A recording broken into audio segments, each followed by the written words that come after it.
All right, so we see the stat line for Caitlin Clark. She's averaging 21.6 points, 6 rebounds, 9 assists, a steal, and then if we go down, she's averaging a block as well. 5 turnovers right now, 43% from the field, 36 from the three. What shooting that is. And then she's doing 72 from the free throw. Definitely want her to get that up. But we see the stats, right? We see the stats. Now, if we go to ESPN, Caitlin Clark is nowhere to be found. Caitlin Clark is nowhere to be found. Caitlin Clark is out here rewriting rookie history, but according to the WNBA leaderboards, she's apparently on vacation. No points, no assists, just vibes. Either the league's using invisible ink or someone's allergic to giving her credit. How do you accidentally forget your most popular player? Spoiler, you don't. Buckle up because we're diving into the hilarious, head-scratching saga of how the WNBA is trying to ghost Caitlin Clark's stats like a bad ex. Clark and Reese remain two of the most popular players in the WNBA. However, it's Clark who holds the edge when it comes to viewership and attendance rating. When you say hold the edge, that makes it seem like it's a small margin. No. It's a severe lead.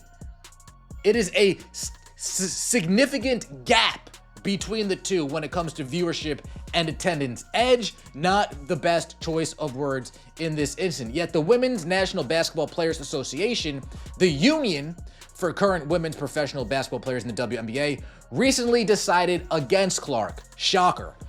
And just when you thought the WNBA leaderboard mystery was wild enough, here comes ESPN riding in with a shovel to bury Caitlin Clark's stats like they're a national security threat.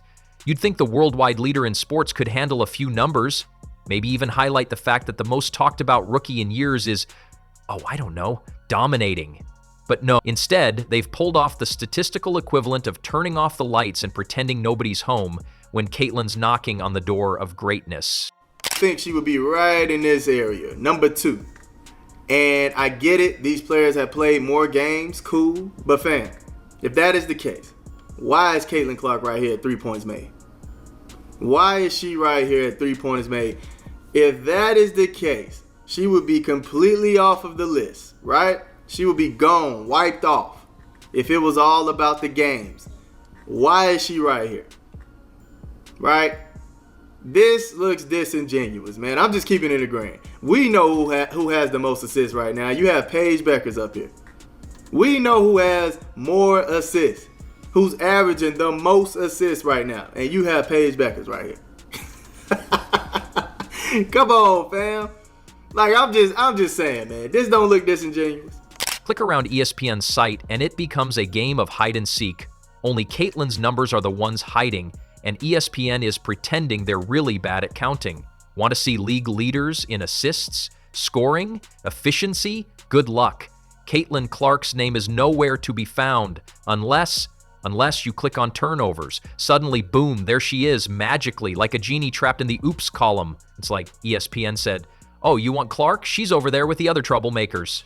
Hope to God that eventually we find out that maybe Caitlin Clark was asked to do this and maybe she said no.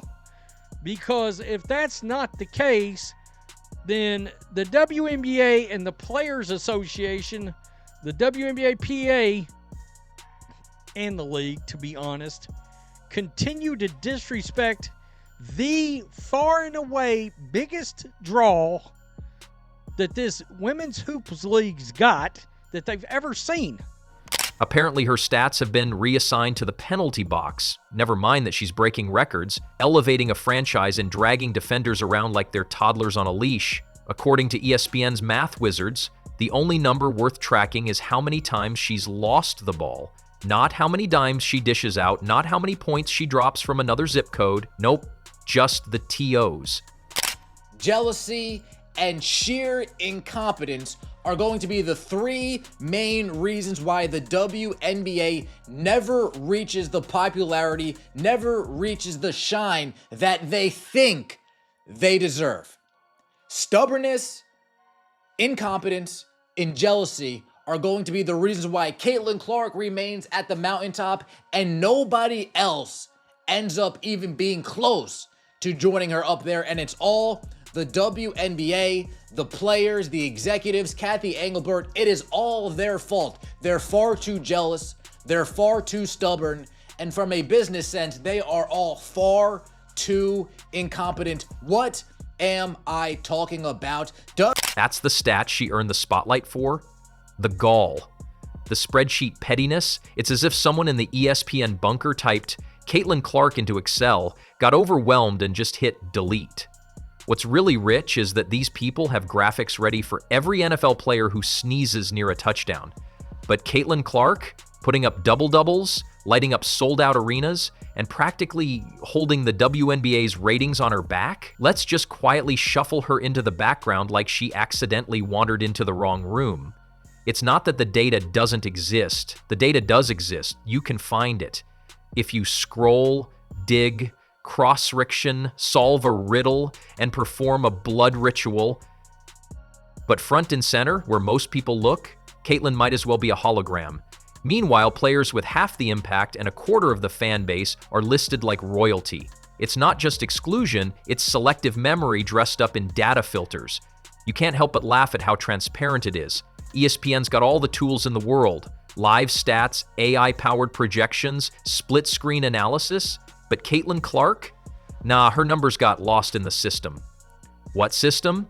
A filing cabinet run by trolls? Even the intern uploading box scores seems to have caught the let's pretend she's not real bug. Maybe they're afraid if they show her stats, the internet might melt under the weight of actual facts.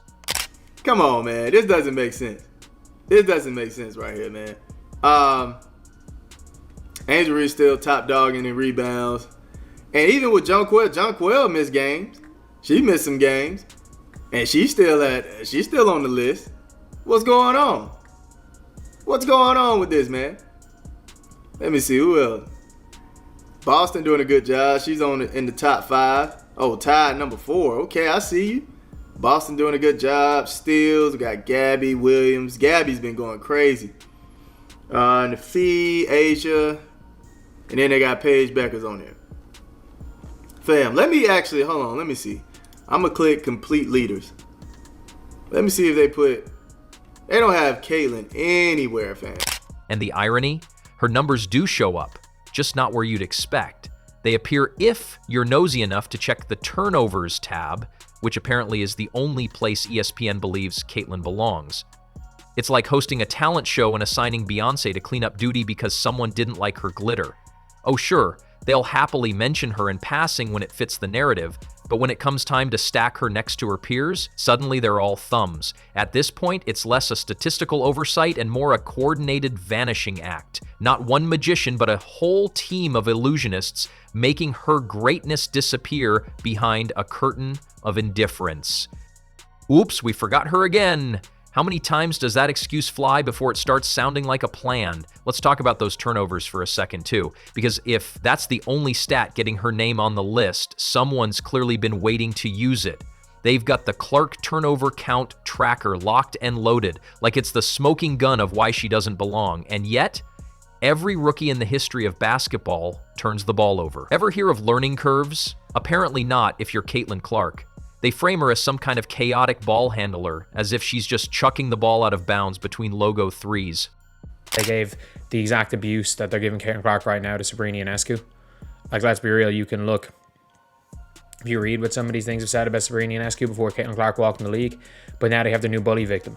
And it's so funny looking at it where you're like, all these, it's so clear that these people, it's just an anti-Caitlin people, because it's like an enemy of my enemy is my friend, where it's like they are these individual pages where you look at the players they hype up, and Paige Beckers, and by the way, by all accounts, Paige Beckers and Caitlin Clark are friends. They'll have their profile's Angel Reese, and the players they're going to hype up as Paige Beckers because she is a rival to Caitlin Clark. And let's be real, that's an actual rivalry. Paige Beckers is really damn good. What they don't say is she's running the offense like a seasoned vet while being blitzed, bodied, and borderline assaulted every night. They won't say she's leading a team that was allergic to winning before she arrived. They won't show the context, the pressure, the playmaking, the burden of expectation. All they want to show is a turnover stat like it's her biography. And let's be real, If turnovers are your only flex, you're not analyzing. You're campaigning. It's not journalism, it's shade with a spreadsheet. Meanwhile, players with worse efficiency, lower assist numbers, fewer points, and more media silence are somehow floating to the top of ESPN's charts like cream in a rigged coffee machine. They're being praised for effort, while Caitlyn is basically gaslit into thinking her 25-point nights were a fever dream. She's outperforming players twice her age and getting treated like an uninvited guest at her own party. And yet, she still shows up, still dishes dimes. Still hits logo shots that would make Steph Curry double take. She's not just playing, she's shaping the league's future. And ESPN? They're over there playing peekaboo with her numbers like they're worried the truth might bite. Here's a tip: if your most watched games feature one player, maybe acknowledge she exists outside of the oops category. But it's not just ESPN. This has ripple effects. When the biggest sports network sets the tone, everyone else starts humming the same tune. Talk shows act confused about the hype, pundits downplay her impact, and suddenly we've got this bizarro world narrative where Caitlin Clark is simultaneously the most talked about athlete in the country and mysteriously not good enough to appear in stat rankings. You need to sit here and be honest. No casual fan knows who any of these players are except for maybe Angel Reese. That is pure honesty. No casual fan knows who any of these players are except for Angel Reese. WNBA old guard fans, they know who these ladies are. People who follow the league, they know who these players are. People who are responsible for the increase in viewership, who are responsible for the increase in attendance, they don't know who any of these players are except for Angel Reese and potentially Cameron Brink. Let's be honest here. Except for Angel Reese and potentially Cameron Brink. Paige Beckers, stop. Kelsey Plum, stop. Nafisa Collier, cut it out. Nafisa Collier, great player. It's the most hilarious paradox in modern sports media. Imagine if LeBron's rookie year got this treatment. Oh, we left him off the leaderboard because turnovers. Or Steph Curry. Sure, he hit 9 threes, but did you see that one time he dribbled off his foot? It's lazy, it's calculated, it's cartoonishly biased, and it's being called coverage. Let's face it, if Caitlyn were turning the ball over from the bench, nobody would care. But she's turning it over while scoring, assisting, and dragging her team out of irrelevance. She's doing the work, and they're only interested in her mistakes. That's not analysis, that's an agenda in high heels. And while ESPN plays hide and seek with her impact, the fans aren't stupid. They see what's going on. They're watching, they're buying tickets, they're tuning in for her. She's not just a player, she's a phenomenon. But ESPN would rather act like she's just a footnote in someone else's highlight reel. The worst part? If she were underperforming, they'd still talk about her, just to dunk on her. She's in this weird media Bermuda Triangle, too good to ignore, too threatening to praise, so instead they spotlight her in the one stat that's designed to undermine her: turnovers. Like that's her whole story. Forget the points, assists, steals, and game-changing moments. Let's focus on the handful of plays that didn't work out. Genius. And let's not pretend this is about fairness. This is about control. Control of the narrative, control of the spotlight, and control over who gets to be the face of the league. ESPN didn't accidentally forget her stats. They buried them. They tagged them under the worst category and called it balance. It's one of the craziest stats I've seen yet. And I feel like we say this all the time. Like, wow, this is one of the craziest Caitlin Clark related stats that I've seen. Evergreen. She has played 42 games. She now has the most 25-point, 10-assist games in WNBA history. 42 games, most 25 and 10 games in WNBA history. She is tied for the most 20 and 10 games in WNBA history. Courtney Vandersloot has 10. Diana Taurasi had 9. Sloot has played 430 games. Taurasi played 565 games. Again, Caitlin Clark has played 42 games. That is unbelievable. But if Caitlin Clark's stat line is being hidden, the truth isn't. It's all over social media, it's written in the ratings, and it's plastered across every sold-out arena. No amount of digital foot dragging or leaderboard manipulation is going to erase the fact that she's outplaying half the league and carrying a spotlight bigger than ESPN's homepage. So let them keep playing games with the numbers. Let them pretend turnovers are the story. Because the real story is happening whether they acknowledge it or not. Caitlin Clark is already rewriting the script, one buried stat at a time. That is 100% fishy, suspicious, downright cartoon villain levels of shady. Because here's the thing, after ESPN decided Caitlin Clark's stats deserve to live in the timeout corner, I went to check the assist leaderboard myself. You know, just to verify reality hadn't collapsed in on itself. And what did I find? Nothing. No Clark, no C, not even a clerk. I read through that entire assist list 3 separate times like it was a Where's Waldo page. And guess what? Caitlin was somehow the only person in the entire league who apparently forgot how to pass the ball, which is just hilarious considering she's out here throwing laser-guided assists through traffic like she's got a GPS system embedded in her retinas. The woman's dropping dimes like she's working the Federal Reserve, and ESPN's assist column is sitting there acting like they've never heard of her. No highlight, no mention, no acknowledgement. It's like they're trying to gaslight everyone into believing she's not real. Like maybe Caitlin Clark was a myth conjured by Nike in Indiana. All right. So we've talked WNBA, we've talked Angel Reese, we've talked all the things that are going on.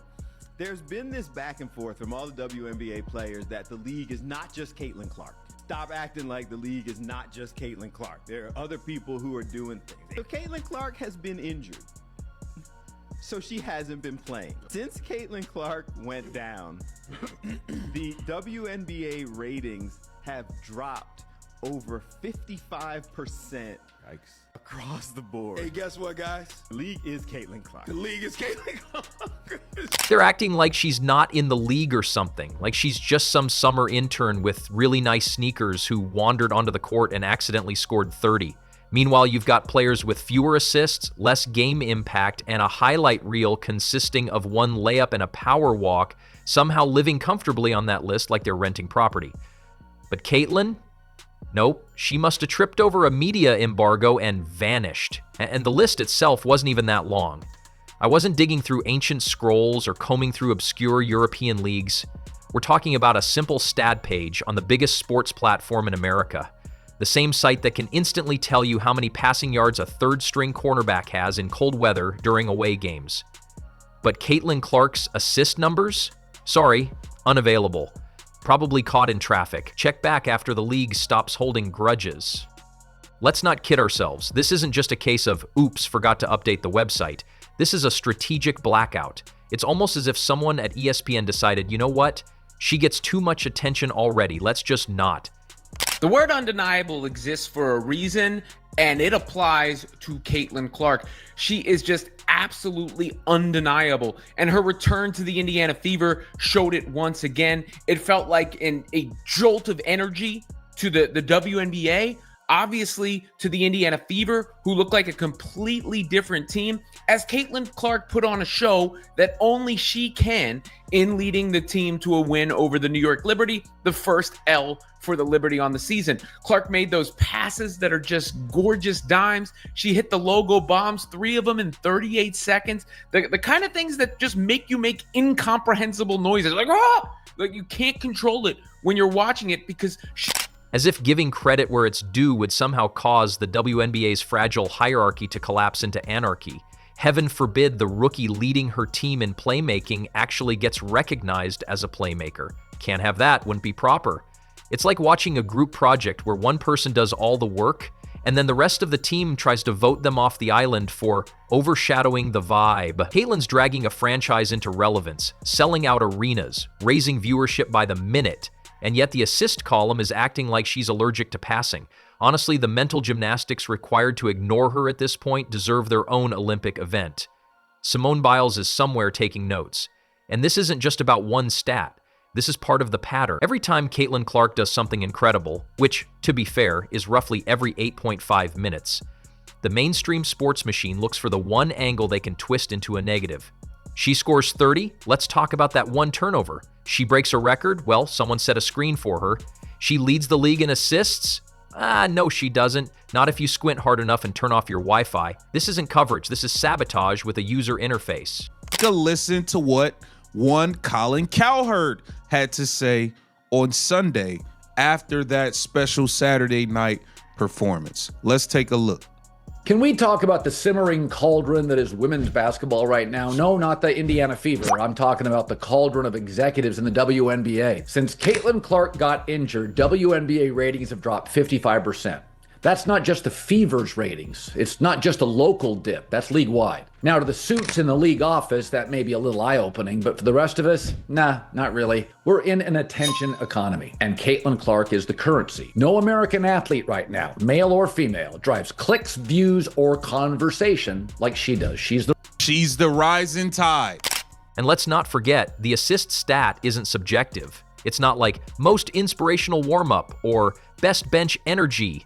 This is cold, hard data. You either made the pass that led to a basket or you didn't. Caitlin did, many times, every game. Her passes have their own highlight reels. And yet here we are, 3 laps around the leaderboard later, and the most famous rookie in America is nowhere to be found. Which begs the question, what are they so afraid of? Are they worried the numbers will make their favorite narratives look silly? That putting Caitlin next to veterans in statistical categories will pop the carefully constructed media bubble around certain players? Because let's be honest, Caitlin Clark is doing in weeks what others haven't done in years, making people care about the W. But somehow she's the only one who gets left off the report card. Maybe the plan is to frustrate the fans into silence. Maybe they think if they hide her name long enough, the hype will die down. If they bury her assists, maybe we'll forget about her court vision, her basketball IQ, her generational impact. But here's the problem with that logic. This isn't some flash-in-the-pan novelty. This is Caitlin Clark. The basketball community isn't guessing her greatness. They're watching it live and in color every single night. ESPN pretending otherwise just makes them look like the kid who covers their eyes and thinks they're invisible. NBA is trying to peg some young guys as face of the league. They had Ant and SGA play in the Western Conference Finals, and it had the lowest rating in 4 years. They're trying. You say, well, the markets are small. Well, Caitlin Clark plays for the Indiana Fever. What does that matter? This goes to show that markets do not matter. That's all nonsense. If LeBron James, when LeBron James was in Cleveland, we never said, well, the ratings are great. It's amazing. It's in Cleveland. Stars transcend state lines. Right now, she's the biggest basketball star in the world, not named LeBron and Steph. It's painfully transparent. They'll show you clips of the same 3 other players 10 times a day. They'll break down mediocre plays like they're national monuments. But Caitlin Clark threading passes between defenders while being triple-teamed? That ends up somewhere in the recycle bin next to your expired ESPN Plus subscription. At this point, it's not even just an omission, it's a spectacle. The fans have noticed. The blogs have noticed. Social media is lighting up like a Christmas tree every time ESPN tries to casually erase her from existence. And still, they pretend it's just a coincidence, a minor oversight, nothing to see here. Meanwhile, Clark's racking up assists like she's in a passing simulator, and the leaderboard is looking like she moonlights as a ghost. They can keep hiding the numbers, but the truth, it's louder than ever. Every missed highlight, every skipped stat line, every shady omission just adds fuel to the fire. Caitlin Clark doesn't need ESPN to tell us she's elite. She's already got the receipts. And whether they like it or not, her name's not going away. In fact, it's about to get a whole lot harder to ignore.